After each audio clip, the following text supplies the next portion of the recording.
बोलो विष्णु भगवान की जय। आपका दिन मंगलमय हो। भगवान सदैव आप पर कृपया बनाए रखें। हरे कृष्णा। जय श्री हरिओम नमः शिवाय। प्रिय भक्तजनों, आज बृहस्पतिवार के दिन आप बृहस्पति देव की बड़ी ही दुर्लभ कथा सुनेंगे। इस कथा को सुनने से भक्तों की सभी मनोकामनाएं भगवान बृहस्पति देव की कृपा से पूर्ण हो जाती हैं। तो आइए बड़ी ही श्रद्धा और प्रसन्नचित मन से इस कथा को सुनते हैं। भारतवर्ष में एक प्रतापी और दानी राजा राज्य करता था। वह नित्य गरीबों और ब्राह्मणों की सहायता करता था। यह बात उसकी रानी को अच्छी नहीं लगती थी। वह ना ही गरीबों को दान देती, ना ही भगवान का पूजन करती थी और राजा को भी दान देने से मना किया करती थी। एक दिन राजा शिकार खेलने वन को गए हुए थे तो रानी महल में अकेली थी। उसी समय बृहस्पति देव साधु वेश में राजा के महल में भिक्षा लेने के लिए गए और भिक्षा मांग तो रानी ने भिक्षा देने से इनकार कर दिया और कहा, हे साधु महाराज, मैं तो दान पुण्य से तंग आ गई हूँ। मेरा पति सारा धन लुटाते रहते हैं। मेरी इच्छा है कि हमारा धन नष्ट हो जाए, फिर ना रहेगा बांस, ना बजेगी बांसुरी। साधु ने कहा, देवी तुम तो बड़ी विचित्र हो। धन संतान तो सभी चाहते हैं, पुत्र और लक्ष्मी तो पापी के घर भी होने चाहिए। यदि तुम्हारे पास अधिक धन है तो भूखों को भोजन दो, प्यास के लिए प्याऊ बनवाओ, मुसाफिरों के लिए धर्मशालाएं खुलवाओ। जो निर्धन अपनी कुंवारी कन्याओं का विवाह नहीं कर सकते, उनका विवाह करा दो। ऐसे और कई काम है जिनके करने से तुम्हारा यश लोक और परलोक में फैले का। परंतु रानी पर उपदेश का कोई प्रभाव नहीं पड़ा। वह बोली, महाराज आप मुझे न समझाएं, मैं ऐसा धन नहीं चाहती जो हर जगह बांटती फिरूं। साधु ने उत्तर दिया, यदि तुम्हारी ऐसी इच्छा है तो तथास्तु। तुम ऐसा करना कि बृहस्पतिवार को घर लीप कर पीली मिट्टी से अपना सिर धोकर स्नान करना, भट्टी चढ़ाकर कपड़े धोना। ऐसा करने से आपका सारा धन नष्ट हो जाएगा। इतना कहकर वह साधु महाराज वहां से आलोक हो गए और साधु के अनुसार कई बातों को पूरा करते हुए रानी को केवल 3 बृहस्पतिवार ही बीते थे कि उसकी समस्त धन संपत्ति नष्ट हो गई। भोजन के लिए राजा का परिवार तरसने लगा। तब एक दिन राजा ने रानी से बोला कि हे रानी, तुम यहीं रहो, मैं दूसरे देश को जाता हूँ, क्योंकि यहाँ पर सभी लोग मुझे जानते हैं, इसलिए मैं कोई छोटा कार्य नहीं कर सकता। ऐसा कहकर राजा परदेश चला गया। वहां वह जंगल से लकड़ी काट कर लाता और शहर में बेचता था। इस तरह वह अपना जीवन व्यतीत करने लगा। इधर राजा के परदेश जाते ही रानी और दासी दुखी रहने लगी। एक बार जब रानी और दासी को 7 दिन तक बिना भोजन के रहना पड़ा तो रानी ने अपनी दासी से कहा, हे दासी, पास ही के नगर में मेरी बहन रहती है, वह बड़ी धनवान है। तू उसके पास जा और कुछ लेकर आ, ताकि थोड़ा बहुत गुजार बसर हो सके। रानी दासी की बहन के पास गई। उस दिन गुरुवार था और रानी की बहन उस समय बृहस्पतिवार व्रत की कथा सुन रही थी। दासी ने रानी की बहन को अपनी रानी का संदेश दिया, लेकिन रानी की बड़ी बहन ने कोई उत्तर नहीं दिया। जब दासी को रानी की बहन से कोई उत्तर नहीं मिला तो वह बहुत दुखी हुई और उसे क्रोध भी आया। दासी ने वापस आकर रानी को सारी बात बता दी। सुनकर रानी ने अपने भाग्य को कोसा। उधर रानी की बहन ने सोचा कि मेरी बहन की दासी आई थी, परंतु मैं उससे नहीं बोली, इससे वह बहुत दुखी हुई होगी। कथा सुनकर और पूजन समाप्त करके वह अपनी बहन के घर आई और कहने लगी, हे बहन, मैं बृहस्पतिवार का व्रत कर रही थी। तुम्हारी दासी मेरे घर आई थी, परंतु जब तक कथा होती है तब तक ना तो उठते हैं और ना ही बोलते हैं, इसलिए मैं नहीं बोली। कहो दासी क्यों गई थी? रानी बोली, बहन तुमसे क्या छुपाऊं, हमारे घर में खाने तक को अनाज नहीं था। ऐसा कहते कहते रानी की आंखें भर आए। उसने दासी समेत पिछले 7 दिनों से भूख रहने तक की बात अपनी बहन को विस्तार पूर्वक सुना दी। रानी की बहन बोली, देखो बहन, भगवान बृहस्पति सबकी मनोकामना को पूर्ण करते हैं, देखो शायद तुम्हारे घर में अनाज रखा हो पहले। तो रानी को विश्वास नहीं हुआ, पर बहन के आग्रह करने पर उसने अपनी दासी को अंदर भेजा तो उसे सचमुच अनाज से भरा एक घड़ा मिल गया। यह देखकर दासी को बड़ी हैरानी हुई। दासी रानी से कहने लगी, हे रानी, जब हमको भोजन नहीं मिलता तो हम व्रत ही तो करते हैं, इसलिए क्यों ना इनसे व्रत और कथा की विधि पूछ ली जाए ताकि हम भी व्रत कर सके। तब रानी ने अपनी बहन से बृहस्पतिवार व्रत के बारे में पूछा। उसकी बहन ने बताया, बृहस्पतिवार के व्रत में चने की दाल और मुनक्का से विष्णु भगवान का केले की जड़ में पूजन करें तथा दीपक जलाएं, व्रत कथा सुने और पीला भोजन ही करें। इससे बृहस्पति देव प्रसन्न होते हैं। और व्रत पूजन विधि बताकर रानी की बहन अपने घर को लौट गई। 7 दिन के बाद जब गुरुवार आया तो रानी और दासी ने व्रत रखा, घुड़साल में जाकर चना और गुड़ लेकर आई, फिर उससे केले की जड़ तथा विष्णु भगवान का पूजन किया। अब पीला भोजन कहाँ से आए, इस बात को लेकर दोनों बहुत दुखी थी, चूंकि उन्होंने व्रत रखा था, इसलिए बृहस्पति देव उनसे प्रसन्न थे। इसलिए वे एक साधारण व्यक्ति का रूप धारण करके 2 थालों में सुंदर पीला भोजन दासी को दे गए। भोजन पाकर दासी बहुत प्रसन्न हुई और फिर रानी के साथ मिलकर भोजन ग्रहण किया। उसके बाद वे सभी गुरुवार को व्रत और पूजन करने लगी। बृहस्पति भगवान की कृपा से उनके पास फिर से धन संपत्ति आ गई, परंतु रानी फिर से पहले की तरह आलस्य करने लगी। तब दासी बोली, देखो रानी, तुम पहले भी इस प्रकार आलस्य करती थी, तुम्हें धन रखने में कष्ट होता था, इस कारण सभी धन नष्ट हो गया, और अब जब भगवान बृहस्पति की कृपा से धन मिला है तो तुम्हें फिर से आलस्य होता है। रानी को समझाते हुए दासी कहती हैं कि बड़ी मुसीबतों के बाद हमने यह धन पाया है, इसलिए हमें दान पुण्य करना चाहिए, भूखे मनुष्यों को भोजन कराना चाहिए और धन को शुभ कार्यों में खर्च करना चाहिए, जिससे तुम्हारे कुल का यश बढ़ेगा, स्वर्ग की प्राप्ति होगी और पितृ प्रसन्न होंगे। दासी की बात मानकर रानी अपना धन शुभ कार्यों में खर्च करने लगी, जिससे पूरे नगर में उसका यश फैलने लगा। उधर एक दिन राजा दुखी होकर जंगल में एक पेड़ के नीचे आसन जमाकर बैठ गया। वह अपनी दशा को याद करके व्याकुल होने लगा। बृहस्पतिवार का दिन था। एकाएक उसने देखा कि निर्जन वन में एक साधु प्रकट हुए। वह साधु वेश में स्वयं बृहस्पति देवता थे। लकड़हारे के सामने आकर बोले, हे लकड़हारे, इस सुनसान जंगल में तू इतना चिंता में मग्न क्यों बैठा है। लकड़हारे ने दोनों हाथ जोड़कर प्रणाम किया और उत्तर दिया, महात्मा जी, आप सब कुछ जानते हैं, मैं क्या कहूँ। यह कहकर रोने लगा और साधु को अपनी आत्मकथा सुनाई। महात्मा जी ने कहा, तुम्हारी स्त्री ने बृहस्पतिवार के दिन बृहस्पति भगवान का निरादर किया है, जिसके कारण रुष्ट होकर उन्होंने तुम्हारी यह दशा कर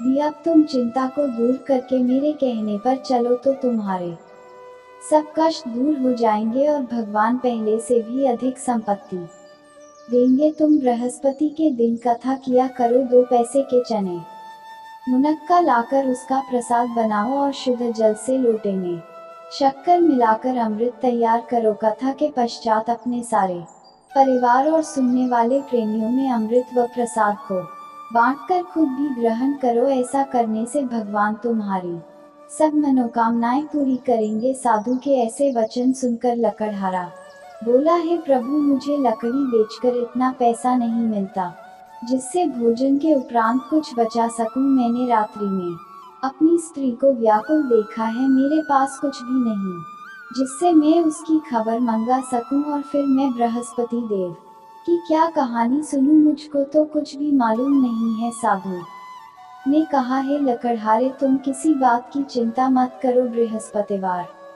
के दिन तुम रोजाना की तरह लकड़ियां लेकर शहर को जाओ, तुमको रोज से दुगना धन प्राप्त होगा, जिससे तुम भली भांति भोजन कर लोगे और बृहस्पति देव की पूजा का सामान भी आ जाएगा। बृहस्पति देव की कथा इस प्रकार है, सुनो। प्राचीन काल में एक ब्राह्मण रहता था, वह बहुत निर्धन था, उसकी कोई संतान नहीं थी। उसकी स्त्री बहुत मलिनता के साथ रहती थी। वह स्नान नहीं करती, किसी देवता का पूजन नहीं करती। इससे ब्राह्मण देवता बड़े दुखी थे। बेचारे बहुत कुछ कहते थे किंतु उसका कुछ परिणाम नहीं निकला। भगवान की कृपा से ब्राह्मण की स्त्री के कन्या रूपी रत्न पैदा हुआ। कन्या बड़ी होने पर प्रातः स्नान करके विष्णु भगवान का जाप और बृहस्पतिवार का व्रत करने लगी। अपने पूजन पाठ को समाप्त करके विद्यालय जाती तो अपनी मुट्ठी में जब भर के ले जाती और पाठशाला के मार्ग में डालती जाती। तब ये जल स्वर्ण के हो जाते तो लौटते समय उनको बीन कर घर ले आती। एक दिन वह बालिका सूप में उस सोने की जौ को फटक कर साफ कर रही थी कि उसके पिता ने देख लिया और कहा, हे बेटी, सोने की जौ के लिए सोने का सूप होना चाहिए। दूसरे दिन बृहस्पतिवार था। इस कन्या ने व्रत रखा और बृहस्पति देव से प्रार्थना करके कहा, मैंने आपकी पूजा सच्चे मन से की है तो मेरे लिए सोने का सूप दे दो। बृहस्पति देव ने उसकी प्रार्थना स्वीकार कर ली। रोजाना की तरह वह कन्या जौ फैलाती हुई जाने लगी। जब लौटकर जौ बीन रही थी तो बृहस्पति देव की कृपा से सोने का सूप मिला। उसे वह घर ले आई और उसमें जौ साफ करने लगी, परंतु उसकी माँ का वही ढंग रहा। एक दिन की बात है कि वह कन्या सोने के सूप में जौ साफ कर रही थी। उस समय उस शहर का राजपुत्र वहां से होकर निकला। इस कन्या के रूप और कार्य को देखकर मोहित हो गया और अपने घर आकर भोजन और जल त्याग कर उदास होकर लेट गया। राजा को इस बात का पता लगा तो अपने प्रधानमंत्री के साथ उसके पास गए और बोले, हे बेटा, तुम्हें किस बात का कष्ट है? किसी ने तुम्हारा अपमान किया है अथवा और कोई कारण हो सो कहो, मैं वही कार्य करूंगा जिससे तुम्हें प्रसन्नता हो। अपने पिता की राजकुमार ने बातें सुनी तो वह बोला, मुझे आपकी कृपा से किसी बात का दुख नहीं है। किसी ने मेरा अपमान नहीं किया है, परंतु मैं उस लड़की से विवाह करना चाहता हूँ जो सोने के सूप में जौ साफ कर रही थी। यह सुनकर राजा आश्चर्य में पड़ गया और बोला, हे बेटा, इस तरह की कन्या का पता तुम ही लगाओ, मैं उसके साथ तेरा विवाह अवश्य ही करवा दूंगा। राजकुमार ने उस लड़की के घर का पता बताया।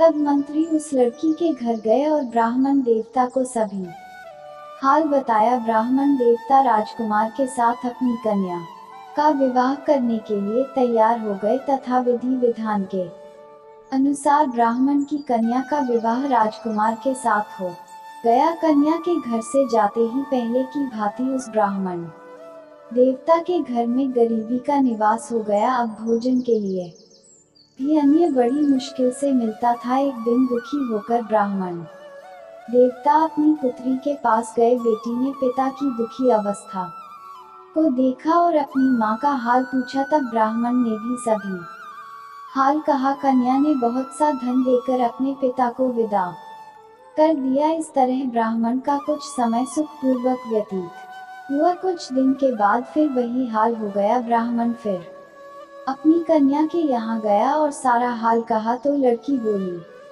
हे पिताजी, आप माताजी को यहाँ ले आओ, मैं उन्हें विधि बता दूंगी जिससे उनकी गरीबी दूर हो जाए। वह ब्राह्मण देवता अपनी स्त्री को साथ लेकर पहुँचे तो अपनी माँ को समझाने लगी कि हे माँ, तुम प्रातः काल प्रथम स्नान आदि करके विष्णु भगवान का पूजन करो तो सब दरिद्रता दूर हो जाएगी। परंतु उसकी माँ ने एक भी बात नहीं मानी और प्रातः काल उठकर अपनी पुत्री के बच्चों की जूठन को खा लिया। इससे उसकी पुत्री को भी वह बहुत गुस्सा आया। उसने एक रात को एक कोठरी से सारा सामान निकाल दिया और अपनी माँ को उसमें बंद कर दिया। प्रातः उसमें से उसे निकाला तो स्नान आदि करा के पूजा पाठ करवाया तो उसकी माँ की बुद्धि ठीक हो गई। इसके बाद वह नियम से पूजा पाठ करती और प्रत्येक बृहस्पतिवार को व्रत रखने लगी। इस व्रत के प्रभाव से उसकी माता और पिता बहुत ही धनवान और पुत्रवान हो गए और बृहस्पति देवता के प्रभाव से इस लोक के सुख को भोग कर अंत में स्वर्ग को प्राप्त हुए। इस तरह कहानी कहकर साधु देवता वहां से अंतर्ध्यान हो गए। धीरे धीरे समय व्यतीत होने पर फिर वही बृहस्पतिवार का दिन आया। लकड़हारा जंगल से लकड़ी काटकर किसी शहर में बेचने गया। उसे उस दिन और दिन से अधिक पैसा मिला। राजा ने चना गुड़ आदि लाकर गुरुवार का व्रत किया। उस दिन से उसके सभी क्लेश दूर हो गए। पर तू जब दोबारा गुरुवार का दिन आया तो बृहस्पतिवार का व्रत करना भूल गया। इस कारण बृहस्पति भगवान नाराज हो गए। उस दिन उस नगर के राजा ने विशाल यज्ञ का आयोजन किया था तथा शहर में यह घोषणा करा दी कि कोई भी मनुष्य अपने घर में भोजन ना बनवाए, ना आग जलाए। समस्त जनता मेरे यहाँ भोजन करने आए। इस आज्ञा को जो ना मानेगा उसे फांसी की सजा दी जाएगी। इस तरह की घोषणा संपूर्ण नगर में करवा दी गई। राजा की आज्ञा के अनुसार शहर के सभी लोग भोजन करने गए, लेकिन लकड़हारा कुछ देर से पहुंचा, इसलिए राजा उसको अपने साथ घर लेकर गए और ले जाकर भोजन करा रहे थे तो रानी की दृष्टि उस खूंटी पर पड़ी जिस पर उसका हार लटका हुआ था। वह वहां पर दिखाई नहीं दिया। रानी ने निश्चय किया कि मेरा हार इस मनुष्य ने चुरा लिया है। उसी समय सिपाहियों को बुलाकर उसको कारागार में डलवा दिया। जब कड़हारा कारागार में पड़ गया और बहुत दुखी होकर विचार करने लगा कि ना जाने कौन से पूर्व जन्म के कर्म से मुझे यह दुख प्राप्त हुआ है, और उसी साधु को याद करने लगा जो कि जंगल में मिला था। उसी समय तत्काल बृहस्पति देव साधु के रूप में प्रकट हुए और उसकी दशा को देखकर कहने लगे, अरे मूर्ख, तूने बृहस्पति देव की कथा नहीं करी, इस कारण तुझे दुख प्राप्त हुआ है। अब चिंता मत कर। बृहस्पतिवार के दिन कारागार के दरवाजे पर 4 पैसे पड़े मिलेंगे। उनसे तू बृहस्पति देव की पूजा करना, तेरे सभी कष्ट दूर हो जाएंगे। बृहस्पतिवार के दिन उसे 4 पैसे मिले। लकड़हारे ने कथा कही। उसी रात्रि को बृहस्पति देव ने उस नगर के राजा को स्वप्न में कहा, है राजा, तुमने जिस आदमी को कारागार में बंद कर दिया है वह निर्दोष है, वह राजा है, उसे छोड़ देना। रानी का हार उसी खूंटी पर लटका है। अगर तू ऐसा नहीं करेगा तो मैं तेरे को नष्ट कर दूंगा। इस तरह रात्रि के स्वप्न को देखकर राजा प्रातः काल उठा और खूंटी पर हार देखकर लकड़हारे को बुलाकर क्षमा मांगी और लकड़हारे को योग्य सुंदर वस्त्र आभूषण देकर विदा कर दिया। बृहस्पति देव की आज्ञा के अनुसार लकड़हारा अपने नगर को चल दिया। राजा जब अपने नगर के निकट पहुंचा तो उसे बड़ा आश्चर्य हुआ। नगर में पहले से अधिक बाग, तालाब, कुएं तथा बहुत सी धर्मशाला, मंदिर आदि बनी गई है। राजा ने पूछा, यह किसका बाग और धर्मशाला है? तब नगर के सब लोग कहने लगे, यह सब रानी और बंदी के हैं। तो राजा को आश्चर्य हुआ और गुस्सा भी आया जब रानी ने यह खबर सुनी कि राजा आ रहे हैं। तो उन्होंने दासी से कहा, है दासी, देख राजा हमको कितनी बुरी हालत में छोड़ गए थे। हमारी ऐसी हालत देखकर वह लौट ना जाएं, इसलिए तू दरवाजे पर खड़ी हो जा। आज्ञा के अनुसार दासी दरवाजे पर खड़ी हो गई। राजा आए तो उन्हें अपने साथ लेकर आई। तब राजा ने क्रोध करके अपनी रानी से पूछा कि यह धन तुम्हें कैसे प्राप्त हुआ है? तब उन्होंने कहा, हमें यह सब धन बृहस्पति देव के इस व्रत के प्रभाव से प्राप्त हुआ है। राजा ने निश्चय किया कि 7 रोज बाद तो सभी बृहस्पति देव का पूजन करते हैं, परंतु मैं प्रतिदिन दिन में 3 बार कहानी और रोज व्रत किया करूंगा। अब हर समय राजा के दुपट्टे में चने की दाल बंधी रहती और दिन में 3 बार कहानी कहते। एक रोज राजा ने विचार किया कि चलो अपनी बहन के यहाँ हो आवे। इस तरह निश्चय करके राजा घोड़े पर सवार होकर अपनी बहन के यहाँ को चलने लगा। मार्ग में उसने देखा कि कुछ आदमी मुर्दे को लिए जा रहे हैं। उन्हें रोककर राजा कहने लगा, अरे भाइयों, मेरी बृहस्पति देव की कथा सुन लो। वे बोले, लो, हमारा तो आदमी मर गया है, इसको अपनी कथा की पड़ी है। परंतु कुछ आदमी बोले, अच्छा कहो, हम तुम्हारी कथा भी सुनेंगे। राजा ने दाल निकाली और जब कथा आदि हुई कि मुर्दा हिलने लग गया और जब कथा समाप्त हो गई तो राम राम करके मनुष्य उठकर खड़ा हो गया आगे मार्ग में। उसे किसान खेत में हल चलाता मिला तो राजा ने उसे देखकर बोला, अरे भैया तुम मेरी बृहस्पतिवार की कथा सुन लो। किसान बोला, जब तक मैं तेरी कथा सुनूंगा तब तक 4 हरया जोत लूंगा, जा अपनी कथा किसी और को सुनाना। इस तरह राजा आगे चलने लगा। राजा के हटते ही बैल पछाड़ खाकर गिर गए और किसान के पेट में बड़ी जोर का दर्द होने लगा। उस समय उसकी माँ रोटी लेकर आई और उसने जब यह देखा तो अपने पुत्र से सब हाल पूछा और बेटे ने सभी हाल कह दिया तो बुढ़िया दौड़ी दौड़ी उस घुड़सवार के पास गई और उससे बोली कि मैं तेरी कथा सुनूंगी, तू अपनी कथा मेरे खेत पर चलकर ही कहना। राजा ने बुढ़िया के खेत पर जाकर कथा कही, जिसके सुनते ही वह बैल उठकर खड़े हुए तथा किसान के पेट का दर्द भी बंद हो गया। राजा अपनी बहन के घर पहुंचा। बहन ने भाई की खूब मेहमान की। दूसरे रोज प्रातः काल राजा जगा तो वह देखने लगा कि सब लोग भोजन कर रहे हैं। राजा ने अपनी बहन से कहा, ऐसा कोई मनुष्य है जिसने भोजन नहीं किया हो, मेरे बृहस्पतिवार की कथा सुन ले। बहन बोली, है भैया, यह देश ऐसा है कि पहले यहाँ लोग भोजन करते हैं, बाद में अन्य काम करते हैं। अगर कोई पड़ोस में हो तो देखा। वह ऐसा कहकर देखने चली गई, परंतु उसे कोई ऐसा व्यक्ति नहीं मिला जिसने भोजन ना किया हो। अतः वह एक कुम्हार के घर गई जिसका लड़का बीमार था। उसे मालूम हुआ कि उनके यहाँ 3 रोज से किसी ने भोजन नहीं किया है। रानी ने अपने भाई की कथा सुनने के लिए कुम्हार से कहा। वह तैयार हो गया। राजा ने जाकर बृहस्पतिवार की कथा कही, जिसको सुनकर उसका लड़का ठीक हो गया। अब तो राजा की प्रशंसा होने लगी। एक रोज राजा ने अपनी बहन से कहा कि हे बहन, हम अपने घर को जाएंगे, तुम भी तैयार हो जाओ।